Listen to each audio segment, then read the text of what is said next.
Well, good morning. It's good to be back. I want to thank Kevin for covering for me last Sunday. And told Goldie as we walked in this morning, I'm like, man, it seems like a while since we've been here. We just missed one Sunday, but you know, it leaves a hole whenever we're gone. It seems like miss you guys, and it's good to be back. But we had a good little getaway. Went to the new Ark encounter over in Kentucky, and encourage anybody that if you have an opportunity to go to that, please do. It's an amazing, amazing place, and it will increase your faith when you go and see what the Ark may have looked like and what it took to build that thing back in Noah's day. It was amazing. Okay, if you'll open your Bibles to the book of Daniel, chapter 7. If you'll remember back in, all the way back in November, we were talking about Daniel, and we'd come through the first 6 books of Daniel. And then I asked the question, I asked you guys, I said, okay, well, tell me. The rest of Daniel is talking about prophecy. Do you want to hear more about prophecy, or should we go on to something else? And overwhelmingly, the response was, we want to hear more about the book of Daniel. So pray for me as I go through this. There's a lot of things that maybe aren't quite clear, that we need some guidance on, and so I'd certainly ask you to pray for me. Pray for great wisdom as we go through this. So Daniel changes from writing about his life, about the things that happened. We just came through the story of Daniel in the lion's den. And he's talking about his life as a foreigner in Babylon, a foreign land where he was taken really as a slave, but really rose to second in command of the whole nation. And so now he changes from that to giving some writings about his dreams and visions that God gave him while he was there in Babylon. If we notice the first verse, he says, in the first year of Belshazzar, king of Babylon. Now this was the guy, remember the guy that saw the handwriting on the wall. This was during his reign, so it actually backs up quite a bit from what we just come through when he talked about Daniel in the lion's den. This was quite a bit of time before that when he actually had this vision, and it says he wrote it down. So God gives him this vision, and this vision it scared him to death. In fact, let's just go to verse 28. With the last verse in the chapter, he says, "This is the end of matter. I, Daniel, was deeply troubled by my thoughts, and my face turned pale, but I kept the matter to myself." It really scared him what he saw. Now, throughout history, many scholars have studied these chapters, and they've tried to make sense of them, and they've ascribed different nations to these different beasts that we're going to be talking about. Now, there's something interesting that I have to explain about prophecy. Prophecy can have several meanings. And it's kind of like if you've ever traveled to Colorado, and we've traveled to Colorado several times by car, and you go through Kansas, and there's nothing there, and you go through eastern Colorado, and it's just flat, and there's nothing there. And then all of a sudden, you see the mountains. And you see the mountains way off in the distance. And as you look at the mountains and you see them coming toward you, it looks like just one big mountain with a bunch of peaks. And then as you get closer, you discover that it's many mountains and maybe some in front of each other. And you start to see more defined peaks and valleys in those mountains.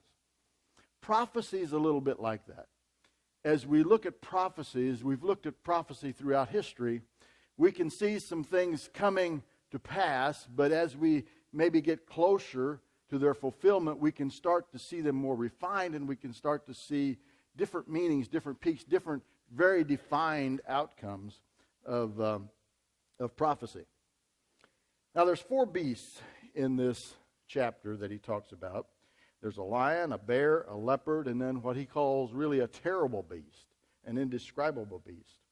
Now, most scholars throughout history have ascribed these world empires to these 4 beasts. They've said that the lion was the Babylonian Empire, that the bear was the Medo-Persian Empire, that the leopard was the Greek Empire, and the terrible beast was the Roman Empire. And they basically ascribe the same thing as if we go back to chapter 2 when Nebuchadnezzar had his dream about the statue. They basically ascribe the same empires as that statue represents. Well, I disagree. These were all pre-1948, before Israel became a nation. After Israel became a nation, things started to take a little different perspective. For example, back before 1948, most people looked at prophecies about Israel in the Bible, and they ascribed them to the church. It's called replacement theology. And they ascribed the prophecies about Israel to the church. And now we can see that those prophecies about Israel are coming to fulfillment, and they're coming to pass. And I think it's the same thing here. We start seeing those prophecies being fulfilled. But there's a reason that I disagree with those empires being represented here. A couple of reasons. One is that Daniel very clearly says, or God tells Daniel, that these prophecies are about a specific time, the time of the end. Look at the couple of these verses that I put in your notes here in Daniel 12:9. It says, he replied, go your way, Daniel, because the words are rolled up and sealed until the time of the end. Again in Daniel 8:17. As he came near to the place where I was standing, I was terrified and fell prostrate. Son of man, he said to me, understand that the vision concerns the time of the end. And again in verse 19, he said, I'm going to tell you what will happen later in the time of wrath, because the vision concerns the appointed time of the end. So we ask the question, the end of what? The end of what? Well, I believe it's the end of the church age, the end of the period of grace. It's the end of the period of grace when God pours out his wrath on mankind through the tribulation period. Now, we just spent some time at the ark, and we saw very clearly how God did that the first time, how he poured his wrath out on mankind because of their wickedness, and he did it through a flood. So I believe that each vision that Daniel gives a different perspective of kind of the same thing, kind of the same period of time. Okay? So that's one of the reasons. Another reason, maybe I'll get into that a little bit later, but we'll just do that now. Down in verse 12, it says, the other beasts had been stripped of their authority, but were allowed to live for a period of time. It tells us that all of these beasts existed at the same time. Okay? So it couldn't be the Babylonian Empire, couldn't be the Medo-Persian Empire, couldn't be the Roman Empire, because those are all gone. They don't exist anymore. Okay? But these beasts all exist at the same time. And we'll get into a little bit more about that later. So let's dig into this, reading the first few verses here. It says, in the first year of Belshazzar, king of Babylon, Daniel had a dream, and visions passed through his mind as he was lying in bed. He wrote down the substance of his dream. Daniel said, in my vision at night I looked, and there before me were the four winds of heaven, churning up the great sea. Four great beasts, each different from the others, came up out of the sea. The first was like a lion, and it had the wings of an eagle. I watched until its wings were torn off, and it was lifted from the ground so that it stood on 2 feet like a human being, and the mind of a human was given to it. So I believe this first beast, the lion, represents Great Britain. If you'll remember, the symbol of Great Britain is a lion. All right? Great Britain had colonies all over the world. In 1913, 23% of the world's population was under British rule. The saying was always, the sun never sets on the British Empire, because it did literally go around the world. The English language is the most widely used language in the world today. Now, one of those colonies was America. Notice it says, what it says, it had the wings of an eagle. And I watched until its wings were torn off, and it was lifted from the ground. Now, if there's any place in the Bible that we can see something about the United States, it's here. I believe these eagle's wings are the United States of America. They were broken off from England in 1776 with our Declaration of Independence. Okay? And we'll get back to more of that a little bit later. So, the first one, the lion, the eagle's wings, the United States. The second one, Daniel said, in my vision at night I looked, and there before me were the four winds of heaven. Let's go down to verse 5. And there before me was a second beast, which looked like a bear. It was raised up on one of its sides, and it had 3 ribs in its mouth, between its teeth. It was told, get up and eat your fill of flesh.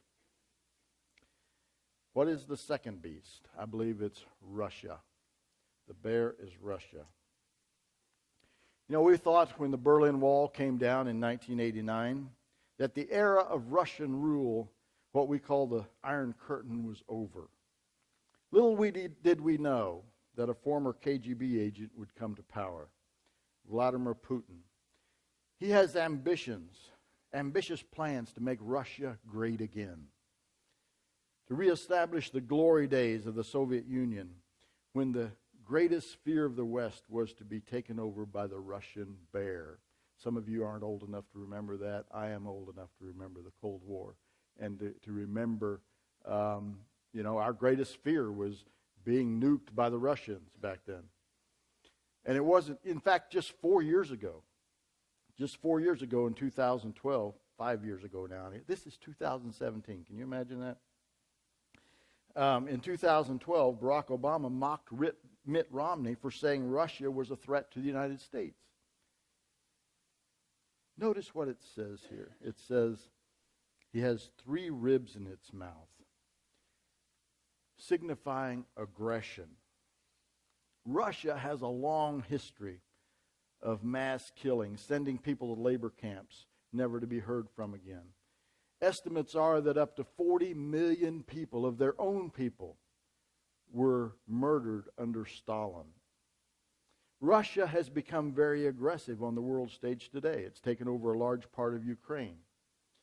Last week, I don't know if you saw this or not in the news, but just last week, last Thursday, I believe, the U.S. moved 3,000 troops to the border of Poland and Russia because of a threat of Russia coming into Poland.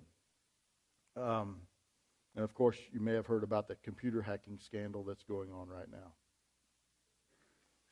In 2000, 3 Russian journalists published a book called First Person. And what they did is they sat down with Vladimir Putin and they interviewed him. 3 different times they interviewed him for like 4 hours at a time. They had these extensive interviews. And then they wrote a book, and they wrote the book in Vladimir Putin's words, in exactly what he said, okay? It's called First Person. They simply let Putin speak for himself. And here's what Putin had to say about his style. He says, everyone says I'm harsh, even brutal. And he acknowledged that. He didn't dispute that at all. He says, this is his words. He says, a dog senses when somebody's afraid of it and bites. The same applies to dealing with one's enemies. If you become jittery, they will think they are stronger. Only one thing works in such circumstances: to go on the offensive. You must hit first and hit so hard that your opponent will not rise to his feet. That's the attitude of Vladimir Putin right now, the leader of Russia. Notice what it says in verse 5. It says, get up and eat your fill of flesh. Eat your fill of flesh. So I believe that second one, the bear, is Russia. Okay, what's the third one? Let's go to verse 6. After that I looked, and there before me was another beast, one that looked like a leopard. And on its back it had 4 wings, like those of a bird. This beast had 4 heads, and it was given authority to rule. The leopard, I believe, is Germany, or it could be the European Union. Notice it says it had 4 wings and 4 heads. A lot of you probably don't remember, and most of you aren't old enough to remember Hitler and his rule in Germany. His rule was called the Third Reich.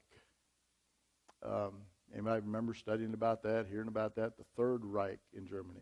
Reich means empire. So it means the Third Empire in Germany. There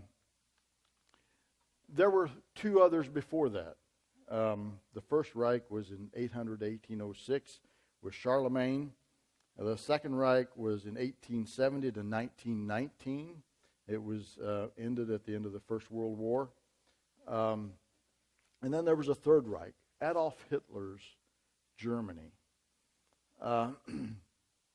It's interesting that when they fell, when the Berlin Wall came down in 1989 in Germany between the East and the West, East Berlin and West Berlin, journalists of that era called it a deadly wound.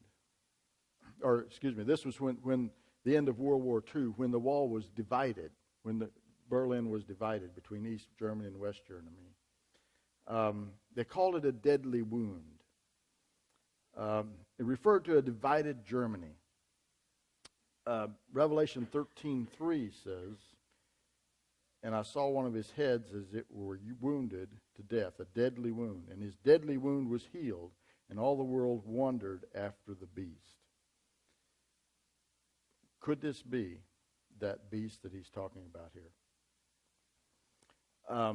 With the fall of the Berlin Wall and the reunification of Germany, when Germany came together again, it started the process of this new Fourth Reich. Our presidents called it the beginning of a new world order. I remember George H.W. Bush talking about this, and every president since then has talked about the new world order, this new world order that's coming into existence, and putting all the governments together. So from that point to this point, I believe we're starting to see the rise of German power again in Europe. Of all the European Union, Germany is the most powerful. And now they're being influenced heavily by the Islamists who are moving in there. So I believe there we have the four heads of the leopard. The four heads of the leopard. There's one more as we go to verse 7. "After that in my vision at night, I looked, and there before me was a fourth beast, a terrifying and frightening and very powerful. It had large iron teeth. It crushed and devoured its victims and trampled underfoot whatever was left. It was different from all the former beasts, and it had 10 horns. While I was thinking about the horns, there before me was another horn, a little horn, which came up among them, and 3 of the first horns were uprooted before it. This horn had eyes like the eyes of a human being, and a mouth that spoke boastfully." Okay, I'll stop there for now. I've titled this beast the terrible beast. It doesn't really say what this beast was, but just a terrible beast. And I believe it is the final world empire. The final world empire. We don't know exactly what this beast looked like, but it may have looked like this picture. Just a horrible looking beast, okay? Now what's interesting is Revelation describes this beast very similar. But in Revelation, he puts all these beasts into one. Look at what it says in Revelation 13. It says, the dragon stood on the shore of the sea, and I saw a beast coming out of the sea. It had 10 horns and 7 heads, with 10 crowns on its horns, and on each head a blasphemous name. The beast I saw resembled a leopard, but had the feet like those of a bear, and a mouth like that of a lion. The dragon gave the beast his power and his throne and great authority. Now notice it had all those parts that we studied about in Daniel, but they're all together. That's another reason why I believe that these beasts that he's talking about in Daniel could not be the Babylonian Empire and all those other empires, because they're gone. But it could be all these empires that coexist at the same time. But there's one thing that's conspicuously missing in the Revelation beast. One thing that's not there. And that's the eagle's wings. The eagle's wings are not there. Why are they not there? Well, let's just ask the question. If the eagle's wings represent the United States, what happens to the United States? Where is it when this final beast comes to power?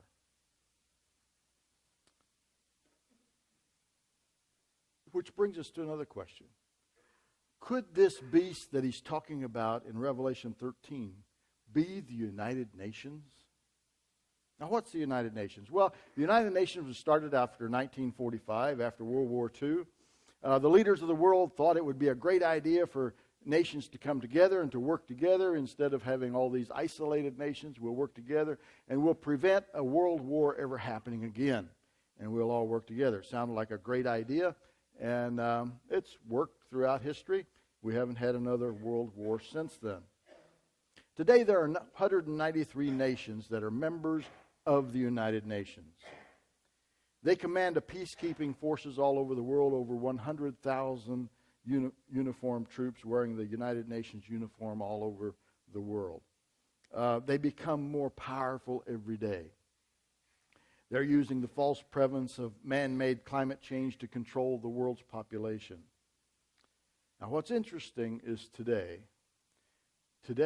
there are 70 of those nations are meeting in Paris, France, to discuss dividing the land of Israel and forcing them to return to pre-1967 borders and give the Palestinians their own state. This would make many Israeli settlements illegal. About 800,000 Israelis may be forced to leave their homes. It would give half of Jerusalem to the Muslims, the religion of Satan, I believe, including the Temple Mount, the holiest site in all of Judaism. The Temple Mount would be given back to the Muslims. It's the place where Abraham had the encounter with Isaac, or Abraham and Isaac had their encounter with God. It's the place where Solomon built his temple. It's the holiest of places in the world, and it would be given to the Palestinians. Now, as I was thinking about this the last couple of days, and I thought, there's 193 nations in the United Nations. There's 70 of those meeting today in Paris. Is there something significant about that? Notice what he says about this beast in Revelation 13. It says, I saw this beast coming out of the sea. It had 10 horns and 7 heads. I don't know, 10 times 7 is 70. I don't know if that has some significance. If we go back to the book of Genesis, when Noah came out of the ark, Genesis 9 and 10 gives a list of his sons, Ham, Shem, and Japheth. You know, he had Ham, Shem, and Japheth, his sons, and then it lists their descendants, their children and grandchildren. And it says that these guys went out and populated the whole earth. What's interesting is it lists exactly 70 of them. There's not 50, there's not 60, there's not 82, there's 70 of them. There's something significant about 70. It represents the whole earth. So it just seems odd to me that out of 193 members, 70 are meeting today in Paris. So what happens if they pass that resolution today in Paris? Well, let's go to Zechariah chapter 2. You can turn to this if you want, or I'll just read it to you. Zechariah chapter 2, I'm going to read a few verses. It's talking about God's relationship with Jerusalem. It says, Then I looked up, and there before me was a man with a measuring line in his hand. I asked, Where are you going? And he answered me, To measure Jerusalem, to find out how wide and how long it is. While the angel who was speaking to me was leaving, another angel came to meet him and said to him, Run, tell that young man, Jerusalem will be a city without walls because of the great number of people and animals in it. And I myself will be a wall of fire around it, declares the Lord. and I will be its glory within. Come, come, flee from the land of the north, declares the Lord. For I have scattered you to the four winds of heaven, declares the Lord. Come, Zion, escape you who live in daughter Babylon. For this is what the Lord Almighty says. After the glorious one has sent me against the nations that have plundered you, for whoever touches you touches the apple of his eye. God says Jerusalem is the apple of my eye. You ever had somebody stick their finger in your eye? It hurts, don't it? You know, you're going to do something about that. God says, you touch Jerusalem, you're touching the apple of my eye. So what happens? What happens? There's another verse in Joel. Again, Joel is talking about end times. He says, in those days and at that time, when I restore the fortunes of Judah and Jerusalem, I will gather all nations and bring them down to the valley of Jehoshaphat. There I will put them on trial, and what they did to my inheritance, my people Israel, because they scattered my people among the nations and divided up my land. Divided up my land. So what's going to happen? What's going to happen?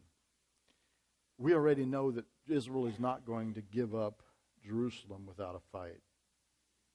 So I would expect there will be some major war in the Middle East soon. So we come back to the question, what does that mean for us? What does that mean for the United States? What happens to us? Well, I'm going to give you 4 scenarios this morning. 4 scenarios that I can think of.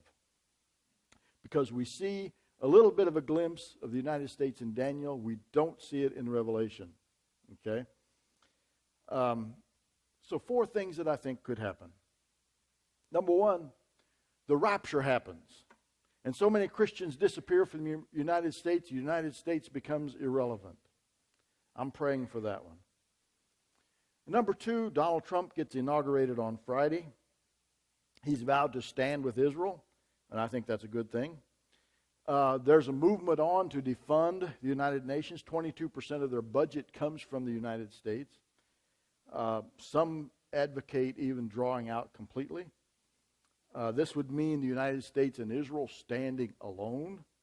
And the alliance of nations that plan to invade Israel to enforce this thing that they'll probably be passing today. They realize they can't do it as long as America is supporting Israel. And so they take us out first. And maybe we are the mystery Babylon, if you remember what I talked about. There's a message I did called A Prophecy for America that I did back on September 11th of last year. And if you missed that, you might want to look it up on YouTube. But it's referring to Revelation 17 and 18, where it talks about this mystery Babylon who is destroyed in 1 hour, probably by an EMP attack. Remember that message when I was talking about an EMP and how it's going to take out our electricity, and all of a sudden our electricity went out for no reason at all? Remember that? Maybe that's what happens. The third option is maybe a combination of number 1 and number 2. The fourth option is maybe George Soros successfully causes the collapse of our financial institutions and our country falls into chaos. I don't know which one of those scenarios is going to happen, and I don't know when it's going to happen. But I know the Word, and I know what God says, and I know that we're getting close. We're getting close. So what should we do? Well, Matthew 24 tells us what to do. These are the words of Jesus. When he says, therefore, keep watch, because you do not know on what day your Lord will come. But understand this, if the owner of the house had known at what time of night the thief was coming, he would have kept watch and would not have let his house be broken into. So you also must be ready, because the Son of Man will come at an hour when you do not expect him. Jesus tells us to watch and be ready. He gives us a whole list of things there in Matthew 24 to look for, to be ready. And we're seeing those things happening every day now. Luke 21 also tells us, when these things begin to take place, Stand up and lift up your heads because your redemption is drawing near. And folks, that's what I'm looking forward to, that our redemption is drawing near, that we're going to meet him in the sky. And I'm looking forward to that day, aren't you? Let's pray. Father, we thank you this morning for your word. We thank you that we can look into your word and we can see it come alive as we look at the things that are happening in our day to day. And God, it just increases our faith that your word is true, that you have everything under control, that you know exactly what's going to happen. And Father, we just pray that you would give us wisdom and give us a desire to reach those who are still lost in our neighborhoods and our families, and bring them into the fold before it's too late. God, we thank you for everyone that's here. Bless each one as we go throughout this week. In Jesus' name.